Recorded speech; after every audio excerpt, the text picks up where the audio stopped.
I'm glad that I had done the work of creating a home that was calm and peaceful, a home that I wanted to be in, a home that wasn't adding stress to my life.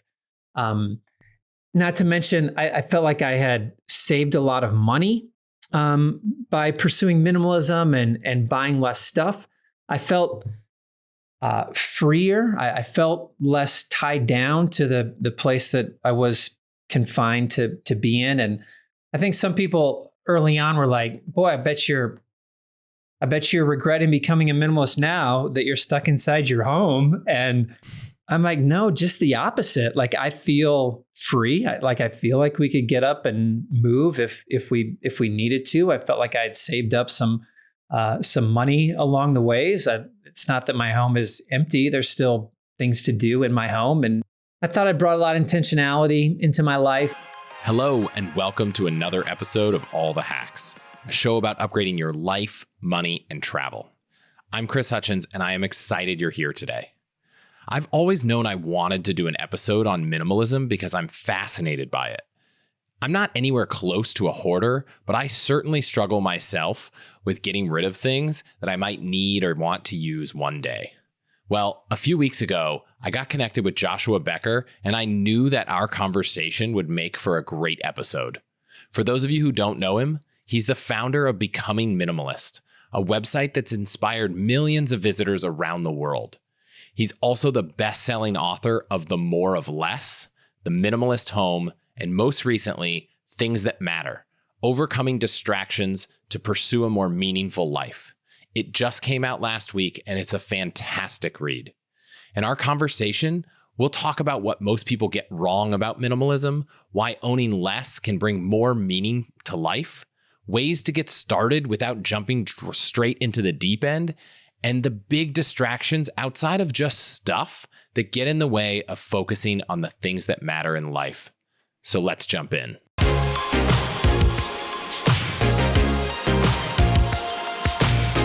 Joshua, thank you for being here. Well, thank you for having me here. It's a pleasure. Yeah.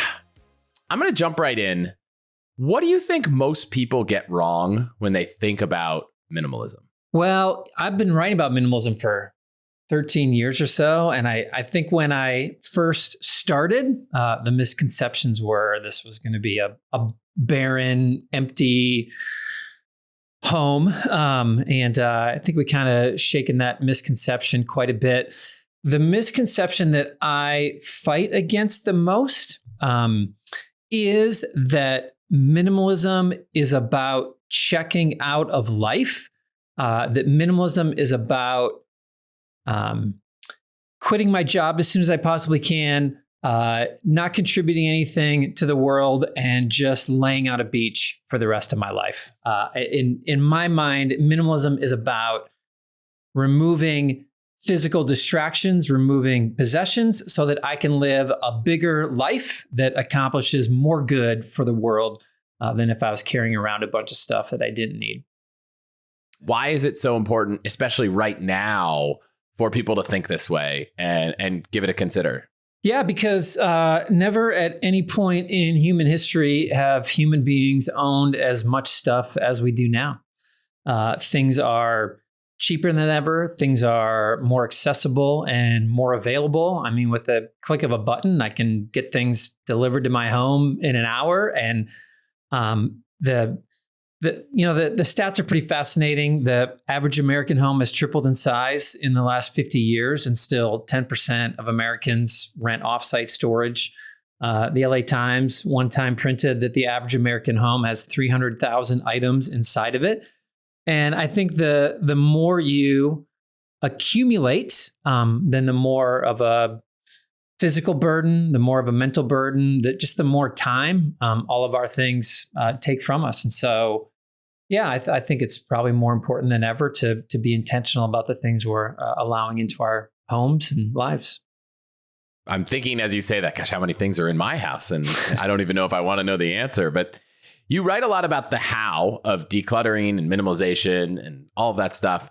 But it seems like the why, kind of the internal work you have to do, is almost more or maybe as much as important. Is that true? Yeah, I mean, certainly the how, owning less is better than thinking about owning less. So it's one thing to be introduced to the idea, to be drawn to the idea of removing distractions. It's something completely different to actually begin walking down that road. Whenever I help people go through this process, the first thing that I always have people do is sit down and answer this question. I desire to own less so that I can blank. Like you fill in the blank however you want. What is the goal? What is the purpose? For me, it was a Saturday morning, clean out my garage. Well, I wish I was playing with my son. And I could just see how all the things I owned were distracting me and taking me away from spending time with my family. And so I literally just want to spend more time with my family. But other people, they want to own less so you can travel more, or you can retire early, or get out of debt, or there's environmental reasons behind your pursuit. But nailing the why, I think, is pretty important, because the goal of minimalism is never just to own the fewest amount of things as possible. Minimalism is always just a means to an end of some sort. And so knowing that, number one, I think provides the motivation and the momentum. For most people, decluttering their possessions is hard work, requires physical work and emotional work and mental work. And so I think having that goal, knowing why they want to do it, is helpful. When I wrote my first book, The More of Less, I learned a little bit about publishing pretty early on. Like we met in the Denver airport for lunch with some of the vice presidents and publishers and editors. And they asked me the question, what do you want to name the book? And I said, well, I thought I'd name the book Becoming Minimalist. And she said, well, you can't name the book Becoming Minimalist. And I said, oh, I can't. And she said, no, becoming minimalist is the process that gets you somewhere.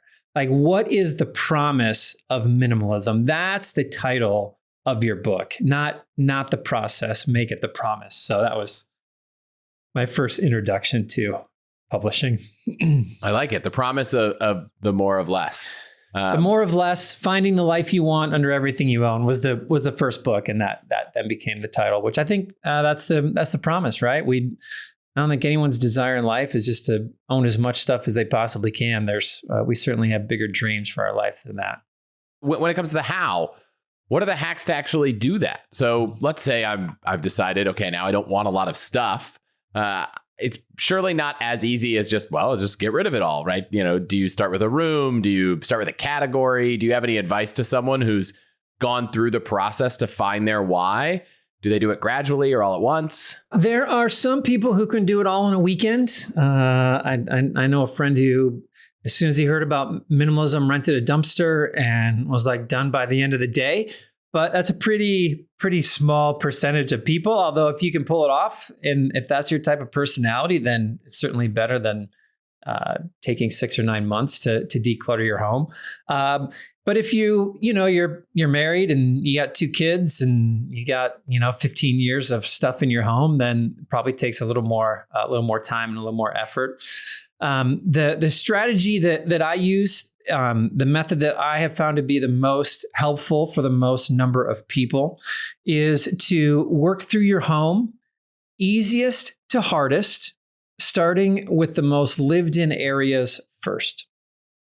So some folks would say category by category, but I think room by room. And don't fall into the trap of starting minimizing possessions by going to the hardest room that you'll ever have to complete. Because a lot of people hear about decluttering and they're like, that's right, I got to go through my garage. I got to go through my attic or the basement.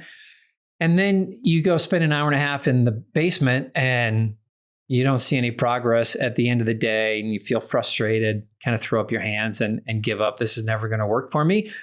But you could go spend 15 minutes in your car and like totally change the inside of your car the very next time you get in it. Or you could spend an hour and a half in your living room or your bedroom or your bathroom, and you could notice a change by the end of the day. And that just that mental movement of seeing progress and seeing that you're making changes then motivates you to go tackle the next space and the next space and the next space.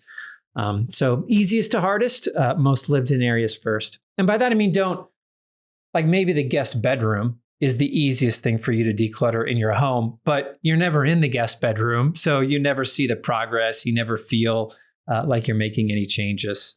So I would tell people to go start in their car. Just take everything out of your car that you don't need. And the next time you get in your car, see how it makes you feel. I can guarantee you'll love it a lot more than having the empty water bottle rolling around in the back seat the whole time. Has any of the changes in the last few years from the pandemic and working from home changed any perspectives you had on, your home and what you should do and how you should think about it now that lots of people ended up working from home and maybe some will forever? My overriding thought of going into the pandemic back 2 years ago now was, I'm glad I found minimalism 12 years ago. I'm glad that I had done the work of creating a home that was calm and peaceful, a home that I wanted to be in, a home that wasn't adding stress to my life. Not to mention, I felt like I had saved a lot of money by pursuing minimalism and buying less stuff. I felt freer. I felt less tied down to the place that I was confined to be in. And I think some people early on were like, boy, I bet you're regretting becoming a minimalist now that you're stuck inside your home. And I'm like, no, just the opposite. Like, I feel free. I feel like we could get up and move if we needed to. I felt like I had saved up some money along the ways.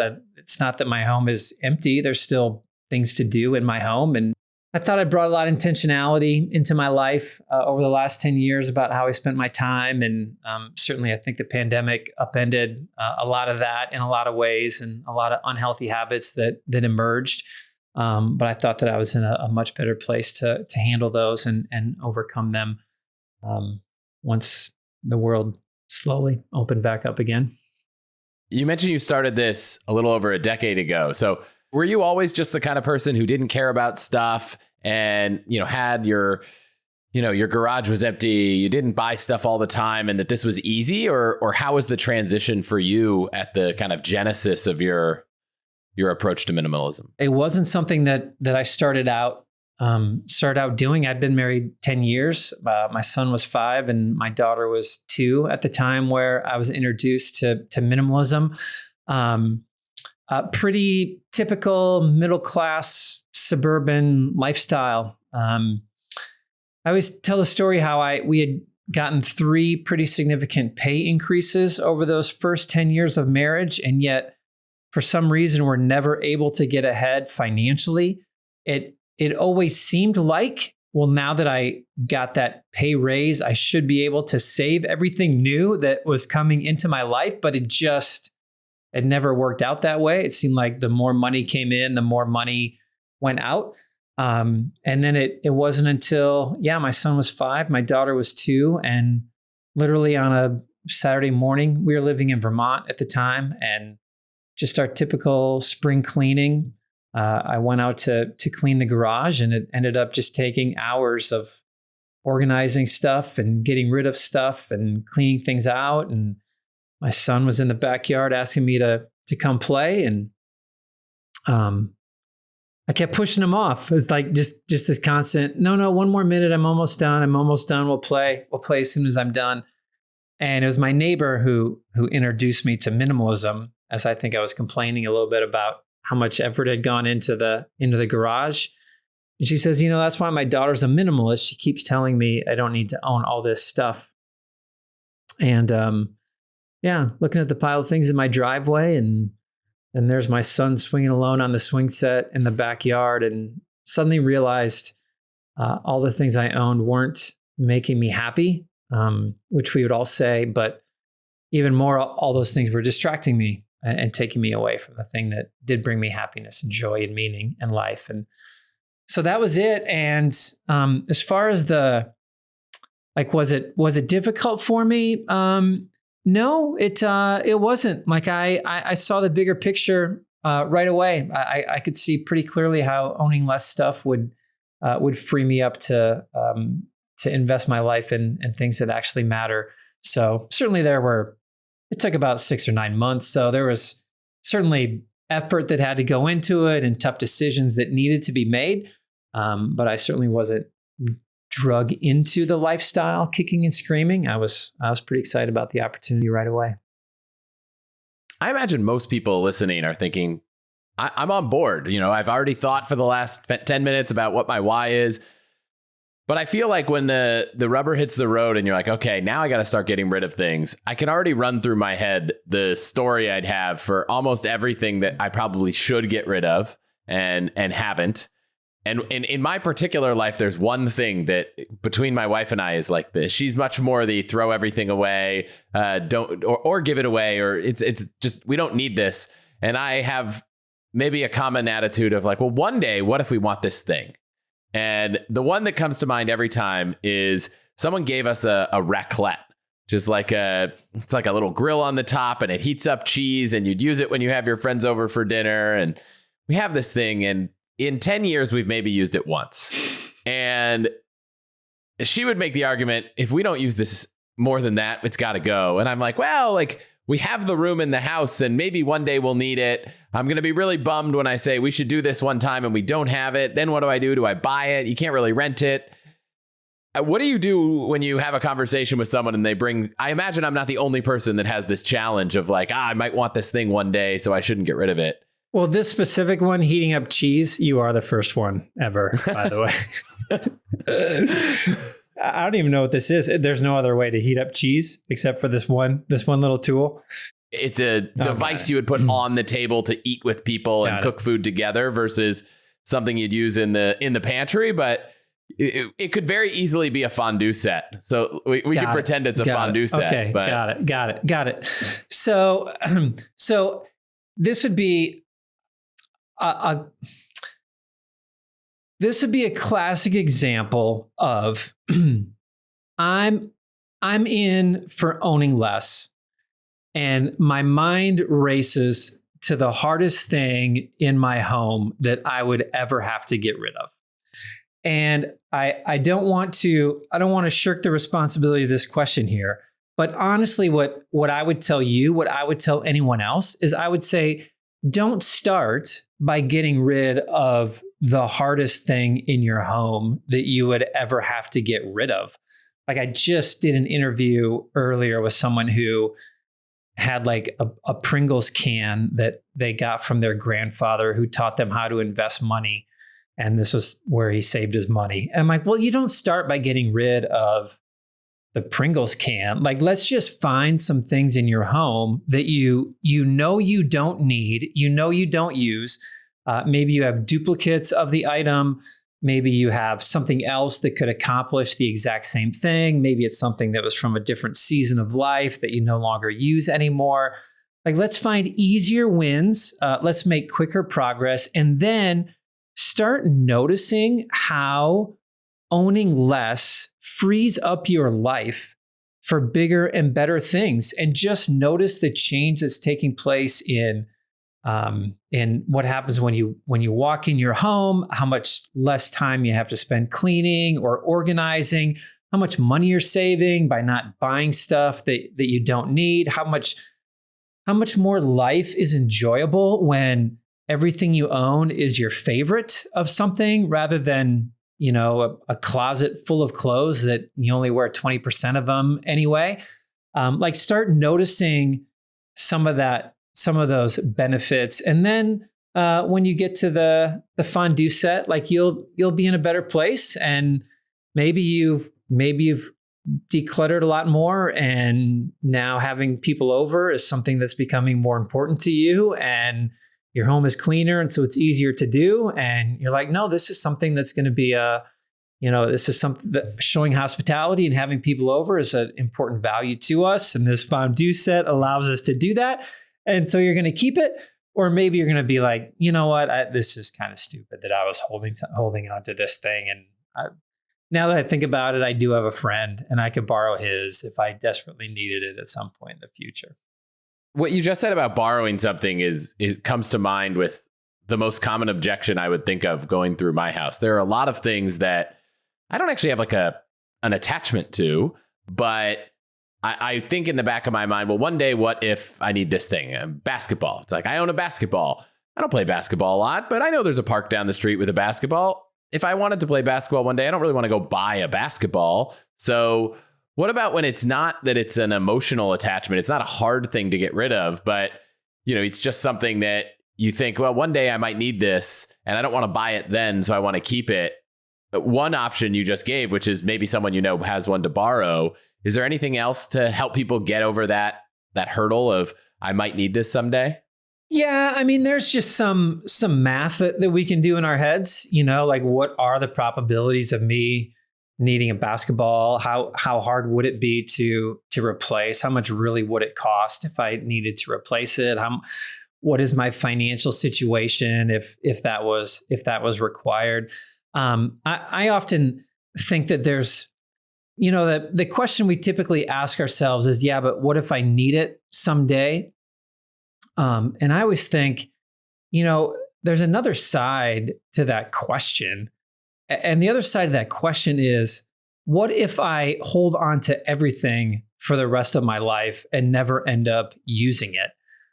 There's more than just a financial cost to the things that we buy and the things that we own. Like everything we own takes up physical space in our home, and it takes up mental space in our mind. And it's Randy Alcorn says every increased possession adds increased anxiety onto our lives, even if it's just like a little bit in the back of your head. Oh yeah, I've got that basketball. I got to decide what I'm going to do with it at some point. Once we start making these changes, maybe there's some kid down the street who could be using that basketball every single day if he just knew that there was one out there. And so there's a cost to holding on to things that we don't always consider. I'll share a story that goes in the positive for my clutter lifestyle, which I wouldn't say I have necessarily, but we got rid of a lot of stuff when we moved. And we moved into a house that had a lot of storage in the garage, and we realized we maybe didn't need all of it. And so by getting rid of a lot of the storage in the garage, we thought, wow, we actually have enough room here that we could put a spin bike in the garage, and now we could exercise more. And so for us, getting rid of some stuff enabled us to use the space differently. Like we could actually have in a weird way, it almost like gave us an extra room in our house. So I'll just share that as something that, for us, worked to our advantage to getting rid of stuff. Yeah. Now, do I have a ways to go? I'm sure. I think another struggle I come to, and I know you have a perspective on this, is, gosh, I have this thing. I could probably sell this thing on eBay, and it's worth more than zero, so I should probably make sure that I sell it. But the overhead in actually selling something is really high, and I don't want to go hire someone at a sell it again store because now they're going to take 20% and I'm perfectly capable. And so 6 years later, I still have this iPhone that, used to be worth $50, more, I guess now is worth $50, used to be worth a few $100s. And had I just either given it away or sold it at the time, it would have been a better outcome. But the overhead of dealing with it meant that it just piled up. So the desire to sell something and make a little bit of extra money seems to always hold me back from just giving it away or getting rid of it. How do you think about that decision to give something away versus try to sell it? Generosity brings benefits into our lives that money doesn't. And if the question is, should I be donating all these things or should I be trying to sell everything? My advice is, unless you desperately need the money, just donate the stuff. Find a local charity that you believe in.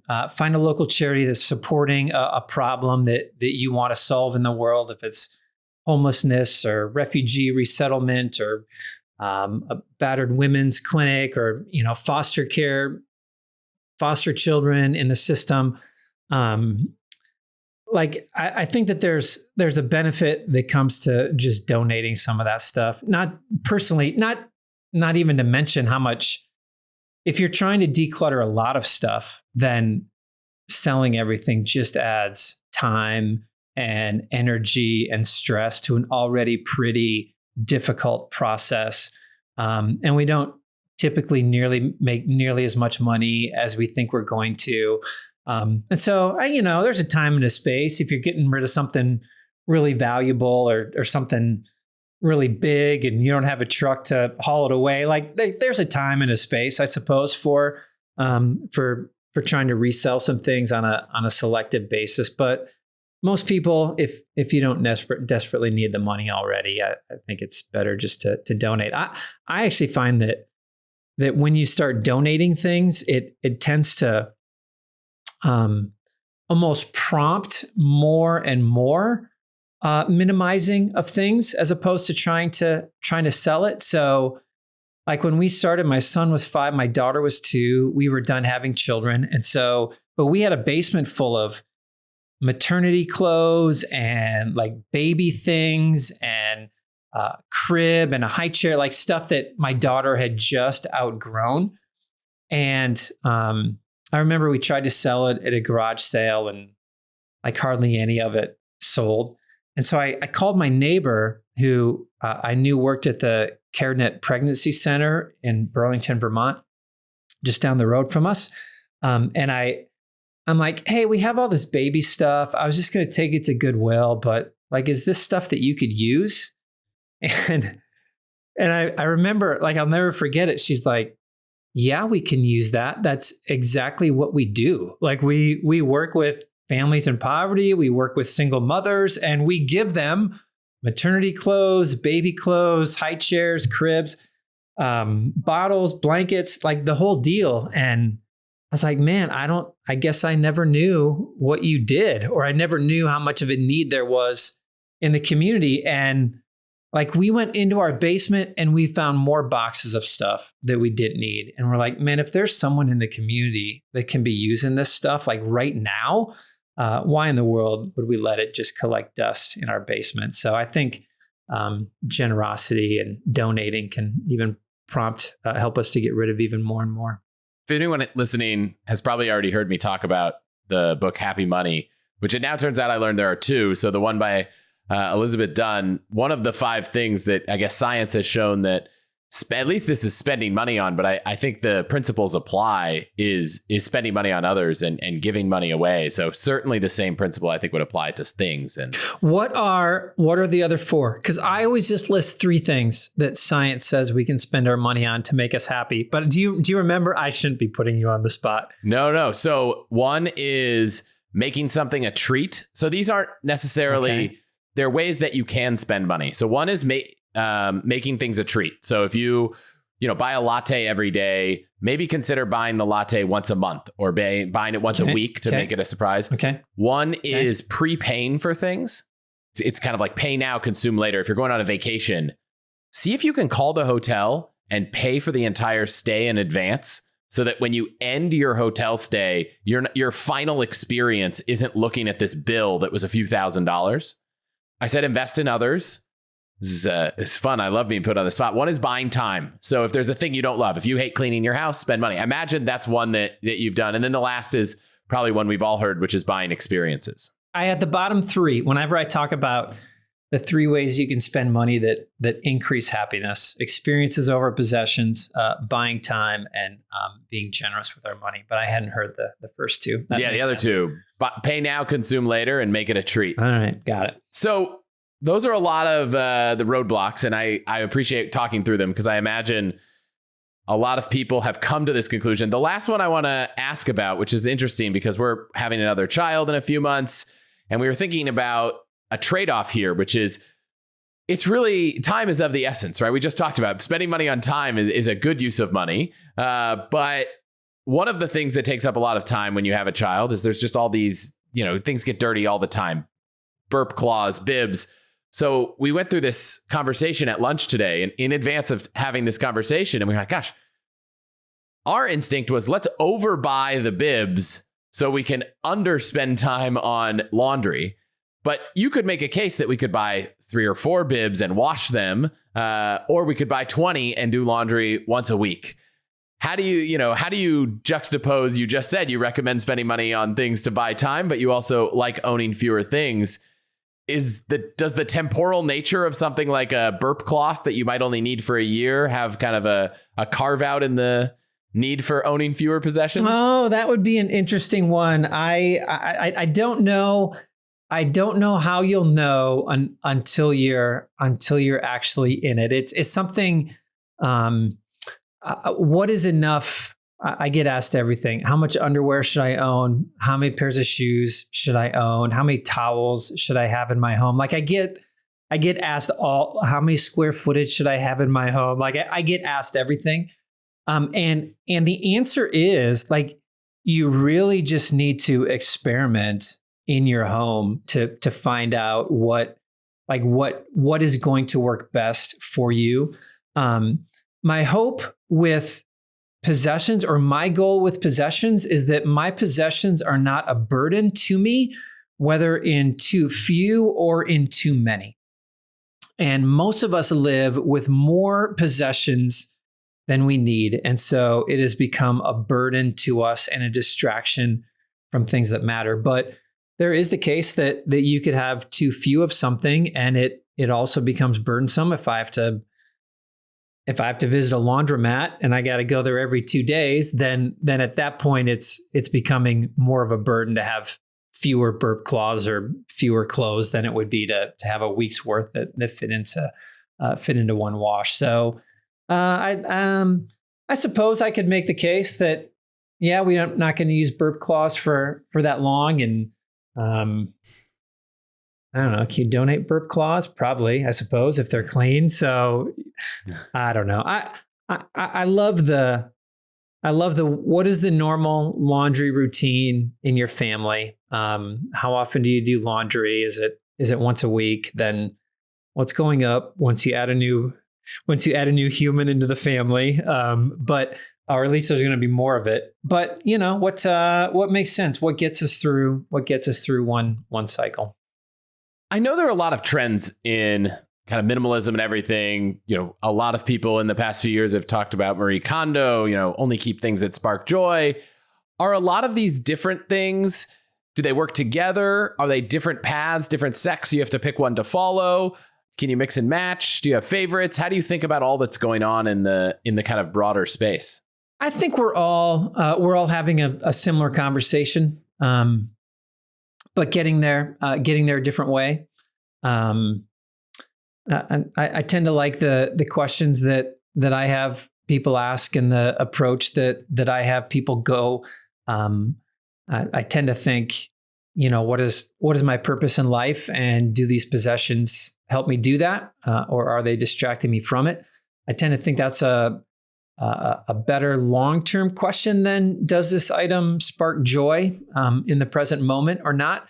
But that being said, I'm for, like I've said this before, I'm for anyone who can help people own less stuff. And if does it spark joy is the question that allows me to start making progress in my home. Or Marie is very much category by category as opposed to room by room. And if that works for you, then I think go for it. I tend to think that the way I encourage people to do it tends to work a little bit better, but I think different people can do it in different ways. And there's I think generally we're all talking about owning just the things you need to own to live your life the best way that you possibly can. That probably what that looks like in the end differs from person to person. But that's fine. We're all coming at it from different viewpoints, and we're all different people trying to do it anyway. Are there a few examples of the question you like to ask, and particular items that you've talked to people about that kind of might bring an example to light for people? The questions that I have people ask, number one, do I need it? Which is pretty common. Number two, why do I have it? Number three, what would I use if I didn't have it? Tends to be very helpful. The overarching philosophy for me is, does this item help me fulfill my purpose? Like what are my greatest goals in life? Who do I want to be? What do I want to do? What are my values? And then what things do I need to own to help me accomplish those values and accomplish those goals? And what are the things that are keeping me from it? And I learned it really early on. There's a couple up in Portland named Logan and Tammy Strobel, and they had moved out of their home into a tiny home. And there were two of them, and they just had 2 plates, and they had 2 cups and 2 forks and like 100 things between them. Meanwhile, we were a family of 4, and we lived in the suburbs of Vermont. I was working at a church at the time, and we loved having people over for dinner. I was doing like weddings, and so we'd have like the future newlyweds over, not just to plan the wedding, but to talk about marriage and how to make it successful. And we would always have dinner. And so I remember looking at the plates and the cups and the forks and remembering Logan and Tammy just owned 2. I'm like, well, we're a family of 4. We need 4. But also having people over is pretty important to us and something that we want to do even more of, not less of. And so it became, well, let's keep 8 plates and let's keep 8 forks and let's keep 8 coffee mugs. We don't need 3 or 4 sets of 8 plates and 8 coffee mugs. But if this is something that we're going to do more of, then certainly we need to have the things in place to accomplish that more. Were there a few hard items where you kind of got on the fence about, gosh, this one, I don't know, that maybe went the other way? I learned a lot about clothes. Like really changed the way I dress. I tend to wear the same thing every single day now. I V-neck t-shirt and pants, and I never imagined going into this that I would wear the same thing every single day. But now that I do, I love it and would never go back to having to decide every morning what to wear, because it's just one less decision that I have to make. I feel like I could do that and probably do. I think my wife would struggle with that a lot more. I think that's that. I learned it from a lady, Courtney Carver. She writes at BeMoreWithLess.com, and she lives in Salt Lake City. And I learned that whole idea from her. So I hear a lot of, well, that's easy for you because you're a guy. And I always respond, yeah, but I learned it from a woman. So that's always my approach. Certainly different personalities look at it different ways. So I want to move on to your new book, which came out, I think by the time this comes out will be last week, Things That Matter. And you wrote it to help people overcome distractions. How do you think all of the work you did in minimalism and all the learnings you had kind of brought you to this moment? Yeah, that's great. That's a super helpful question, because that minimizing possessions was what sparked this thinking of, hey, how did my home fill up with all these things? Like, why did I have boxes full of stuff that I didn't need? Why did I have minivan loads full of things that I could take to Goodwill or the pregnancy center? Like I certainly never set out to just spend my life buying a bunch of stuff that I didn't need. So how did this happen? And like, it just struck me that I was just living a pretty unintentional life. I never would have said my goal was to own a whole bunch of stuff, but that's how I was living, and that's what I was thinking about, and that's what I was doing. And so I started owning less stuff and seeing how that freed me up to focus more on things that actually mattered. And it occurred to me that possessions, that physical things aren't the only distraction that can slowly creep into our lives, and things that very subtly begin to shape the way we live or become the things that motivate us rather than longer lasting pursuits. And so The book lists out 8 distractions that keep people from things that matter. And ultimately, I think that we get to the end of our lives and kind of regret some of the decisions that we made. So how do we overcome that regret? How do we get to the end of our lives feeling the most satisfied and the most fulfilled? And I think we do that by identifying what is most important and then by daily removing any distractions that keep us from it. You highlight 8 distractions. I don't think, there's an entire book that I would highly recommend anyone listening go and read to dig into those 8 distractions. But could we kind of run through at a high level what they are so people can get a sense of kind of ones that might resonate with them and kind of inspire them to want to go pick up the book and start with the chapter there? Let me give you the 8 distractions that I cover in the book. Each is a listing of the distraction and then how we begin to overcome them. Not that there's a 3-step approach to overcoming all these things. These are lifelong pursuits in a lot of ways. But let me give you the 8, and then I'm happy to talk about any one that you want as in-depth as you want. So the distractions are fear, past mistakes, happiness, money, possessions, accolades, leisure, and tech. Those are the 8. Or trivial. Okay. I like to say trivial more than tech, but same thing. And is there one that's, maybe it's the most important one to think about, or if you looked at them and said, God, I have a little bit of all of these, I should tackle first as one to try to kind of overcome? I think that probably we all have each of these, some degree or another.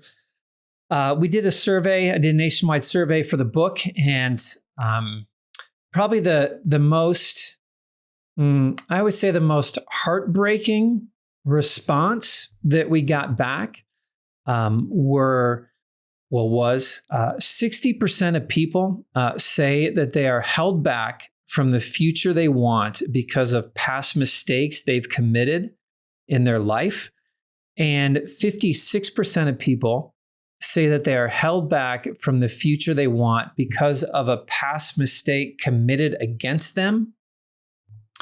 And that was like almost, it really shook me. I was pretty emotional when I saw that. And that's just the people who would recognize it and articulate it. But like that is a lot of potential that is being bottled up because of a mistake.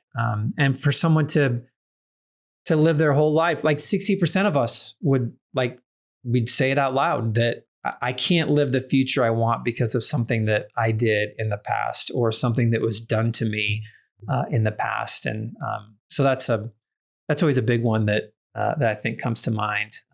Money is a huge one. 80%, over 80% of us think we'll be happier if we have more money.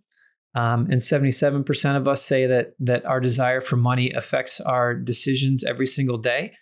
And not that, money has a role in our lives, but when the desire for money becomes the thing that dictates our decisions, this is when I think we get to the end and are like, what did I waste my life for? Like I spent my whole life always needing more and more money all the time, when in reality, I had enough to live the life that I needed and could have been living instead. We talk a lot about money on the show, so I'd love to dig in a little bit there and say, I imagine a lot of people resonate with that. My wife and I have this conversation all the time. It's like, we got to get to this milestone or this milestone. And as we think about it, we reflect and say, well, maybe we don't. And it's easier to say, you know what, maybe money's not going to actually make us happier, and maybe we don't need that milestone. But that doesn't always change how you feel in the moment of seeing something or wanting something, or hearing your friends talk in a certain way. So how do you go to that next step of, I've acknowledged that maybe money isn't the end all most important thing to my happiness, but it still kind of gives me angst or kind of distracts me? 90% of Americans say that they have financial related stress. This was probably the stat that really sent me down this road. When I read that, 90% of us have financial related stress. And I'm like, we're the wealthiest nation in the history of the world. Like, why are 90% of us stressed about money? It's not because we don't have food. It's not because we don't have shelter. It's not because we don't have clothing. Like, certainly some of us don't have those things, but not 90% of us. And so I started wondering, like, why is it that we're constantly stressed about money? And I've just come to the conclusion that it's because we keep expecting money to provide something that it's never going to provide. If we think more money is going to make us happy, or that we're finally going to feel secure with how much money we have, and we get this number in our head of, okay, once I reach $1 million, or once I start making $60,000 a year or $100,000 a year, like we get this picture in our head of how much we need, how much we think people who make that money are happy or feel secure. And then we get there and we don't feel secure and we don't feel happier. Then the thinking never becomes, hey, maybe I'm just not going to find security and happiness in money. Instead, the thinking becomes, I just had the wrong number. And actually, I need this much money, or I need to be making that much money. And then I'll finally feel satisfied or secure or happy. 87% of millionaires say that they are not wealthy. And so the reality is that we need to realize that we're not going to find those things in money. And then, man, Harvard did this just fascinating study, 100,000 people, I think they did in this study. And they were like trying to figure out, finally, does money bring happiness? Like there's all these debates of, $50,000 a year or $75,000 a year, or money never really brings happiness. Like how do we solve this whole thing? And they came to the conclusion after interviewing 100,000 people that really the thing that trips us up is when money becomes the priority in our lives.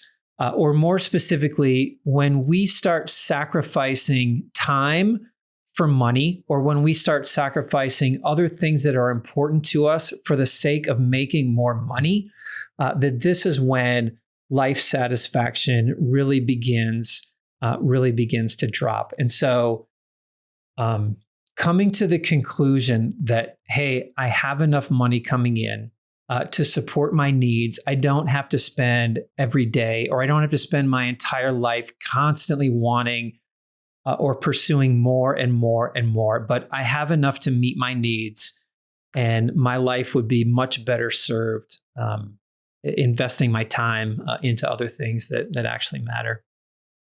I'm not sure if that answered your question, but I got to say a lot of the things that I like to say. No, I think it's helpful because it's not, if you had just a magical thing that said, if you've decided you don't want to keep up with the Joneses and you're struggling, drink 3 drink 3 Diet Cokes and you'll be fine. Like there's not a magical thing you can just start doing all of a sudden to make it go away. And it sounds like it's really more a process of having a conversation, whether it's with yourself, your partner, your family, but there's no magic bullet to stop wanting more money as much as there is a conversation you need to keep thinking about. I can give you a bullet. Give some money away. Start giving money away. Give away $100. Give away $50. Give away $10. I don't know, whatever it is. Give something away, or give away a little bit more than you already do, and do it every single week. And find out if you still have food, and you still have shelter, and you still have clothing, and you will. And the greatest benefit of generosity, I think, to ourselves is that we realize that we already have enough, that I can give away $50 a week. I don't know. We're all in different. If someone's really struggling, just $5 a week, like just give away $5 a week. And when you realize that you've given away $5 a week every week for 2 months, and you still have food and you still have shelter, then we realize, okay, not only do I have enough money coming in, but I have so much money that I can actually give some away to someone else who needs it. And I think this then begins to reframe not just how much money we need, but just the joy that comes from helping someone that's in need, from finding a problem in the world that we want to solve, and not just thinking about it, but actually being a part of the solution, even if it's just to a small degree. I think this is how we begin to reshake this constant need for money all the time. We recently had Adam Nash, who started a company called Daffy, which is, a donor advised fund. But one of the coolest things is they allow you could just basically give money on a recurring basis. And, you can give it. They try to separate the idea of where you're giving it from just giving it, so you can get in the habit of being charitable, which I personally really, really like. You talked a lot about in the book about being generous and how generosity helps and how acts of service help towards focusing on things that matter. Are there things other than giving that can kind of help focus less on yourself and more on others? Yeah, getting out and doing something, getting dirt under your fingernails is what I say in the book. Stop just reading about problems in the world and give something to it, or get out and do something concerning it. Really, it's a whole. But you could even take it beyond this. Like, it's just a whole mindset of, like, even going to work on any given day. Like, what is my goal for the day ahead of me? If my goal for the day ahead of me is I need to earn the raise, or I need to, get noticed by the boss so that I can receive the praise or the accolades. Like, if every day at work is all about what can I get out of this, that's a completely different way to approach work than, hey, how can I just bring benefit to the people around me? Like, who can I help today? Who could I serve today? Who could I invest into today? Not because of something that I'm going to get out of it, but just because it makes the world a better place by giving or serving or helping. It's just a very different way to approach life. I love it. So I want to get to the last distraction you had, which was around technology, or I think you said earlier, trivial things. Is that your kind of rephrase of it? Yeah. Let's talk about that a little, because I think technology and the internet and our phones have kind of really become a distraction. And I did a whole episode with Nir Eyal, who wrote this book about becoming indistractable. So we don't necessarily need to go down the how do you notice in the moment that you're about to use your phone and maybe not do that so you can spend time with your family. But how is technology preventing us from finding our purpose, from finding the things we care about, or as you say, the things that matter? I like to use the word the trivial because, like, we're here today because of technology. Like, technology in and of itself isn't the distraction. I get to do what I do every single day because of technology, and we get to be talking to people all around the world because of technology. And so there's plenty of good to it. It's just when we become mindless, when we're not, I try to separate, like, am I using technology to create good into the world, or am I just being used by technology for whatever, the platform or app is trying to do? So am I creating something, or am I scrolling mindlessly, or playing a video game, or binging another season of whatever it might be? That's I think that's what becomes the distraction. So I think it's important to remember that this distraction of the trivial isn't necessarily new. Like, I can remember even reading from ancient Rome, like the arguments of not going to the Colosseum because it was a waste of time from things that actually matter and things that are more important. And I'm sure we had the same conversation when television started, or radio, or even books, probably to some extent. Like, there's always been that distraction of less important things. The urgent tyranny of the urgent, I think, as someone once called it. But yeah, our tech is certainly much more available than it was ever before, and certainly around us all the time. And man, I just think the way we, the way we think about technology and trying to recognize that hey, I can use this for good, or I can be used by it, and to separate creation from consumption online, and start to notice, am I using this to serve my purpose, or am I being used by it? You do mention the concept of taking a digital detox if you feel technology is kind of coming on strong.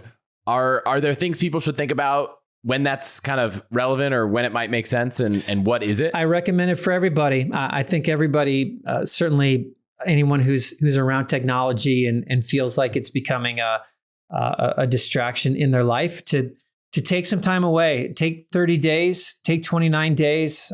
For me, I've done 40 days different times, or a couple weeks, but pretty much every year I try to get away, because